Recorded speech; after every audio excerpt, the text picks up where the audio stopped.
I'm just going to have either arm ready because I'm going to want to flow with it. But the first one that I give him, the first one that I'm going to ask him to do, will be the one that I'm going to present in the very beginning. Watson, tug. Yes.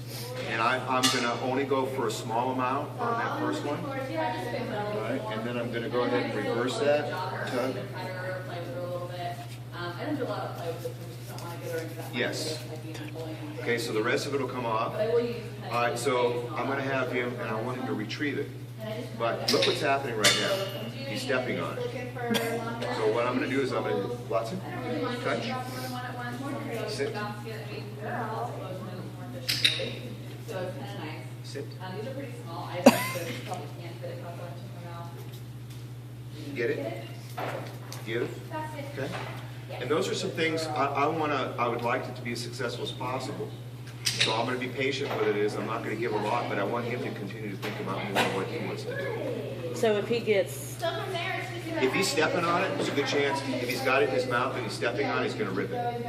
So I would like the dog to not go on it. I want the dog to go away from it. And I want the client to know that if they are on it, don't ask for them to retrieve it.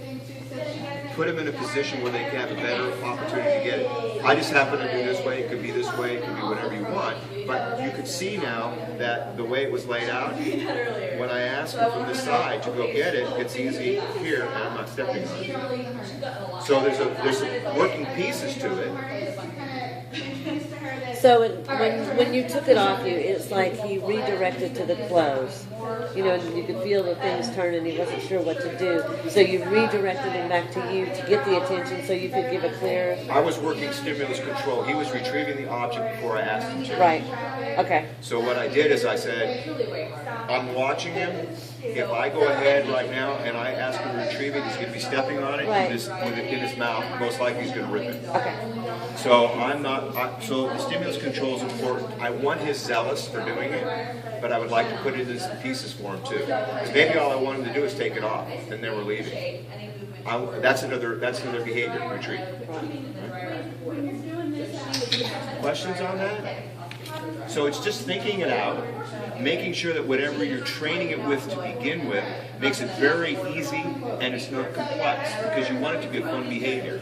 You also don't want to stop in the middle of it when you're doing it, but you also don't want to give a lot of extraneous cues to try to get them. A lot of people be get it, or pull, tug.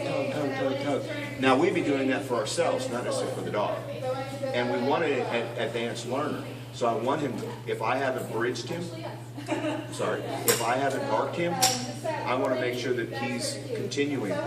I don't want him to just be tug it and then go, oh, I'm just going to stop for a second and I'm going to wait what's going on and then wait for you to give me another cue. I want you to be persistent about thinking about getting it off. I want you to follow through with the behavior. We have a whole lot of training, but we try a little bit. So she's going forward, full effect. Take it off and give it back to you. That's the... No, it may not be. I might say basket. You know, but again, you see how we broke it up? Because I might say basket instead of give.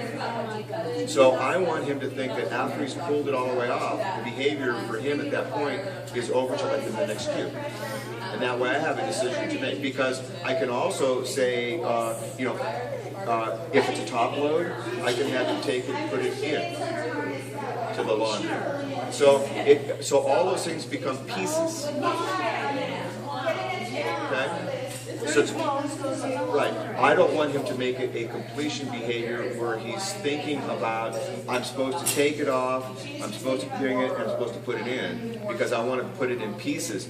I like that myself, because then I can keep the tug strong, I can keep the retrieve strong, I can play the delivery strong, because it allows me an opportunity. I can still chain them together if I choose, but for the dog and for the client, I think it's probably more important that it's kept broken up. options of what you want to do. Absolutely. See, that's what I like. Now, maybe somebody doesn't. It looks fancier to have it, it looks fancier. I can put it together and chain it anytime I want. The reality is, I would prefer the stimulus control and having a dog doing what I'm asking him to do. Watson, switch.